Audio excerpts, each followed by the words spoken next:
சேலம் வலசையூர் பகுதியைச் சேர்ந்த பாலாஜி மற்றும் அவரது தாய் ராணி ஆகியோர் இன்று மாநகர காவல் ஆணையர் அலுவலகத்திற்கு வந்தனர். மாநகர காவல் ஆணையாளரை சந்தித்து புகார் மனு மற்றும் தாக்குதல் நடத்திய சிசிடிவி காட்சிகளையும் ஆதாரமாக வழங்கினர். பின்னர் இதுகுறித்து செய்தியாளரிடம் பாதிக்கப்பட்ட பாலாஜி கூறும்போது, வீராணம் பகுதியில் எலக்ட்ரிக்கல் கடை வைத்து நடத்தி வருகிறோம். இந்த நிலையில் கடந்த 2020ஆம் ஆண்டு பிரியா என்ற பெண்ணுடன் திருமணம் நடைபெற்றது.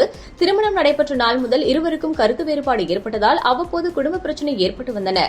இதனால் இருவரும் கடந்த 8 மாதம் முன்பு பிரிந்து வாழ்ந்து வருகிறோம். இந்த நிலையில் கடந்த 6ஆம் தேதி எனது மனைவி பிரியா மற்றும் அவரது தந்தை சுரேஷ் உள்ளிட்ட 8 பேர் கடைக்கு வந்து சான்றிதழ் கேட்டு வாக்குவாதத்தில் ஈடுபட்டனர். பின்னர் என்னையும் எனது தாய் ராணியையும் தகாத வார்த்தையில் பேசி கடுமையாக தாக்கினர். இதில் பலத்த காயமடைந்த எனது தாய் சேலம் அரசு மருத்துவமனையில் சிகிச்சை பெற்று வந்தார்.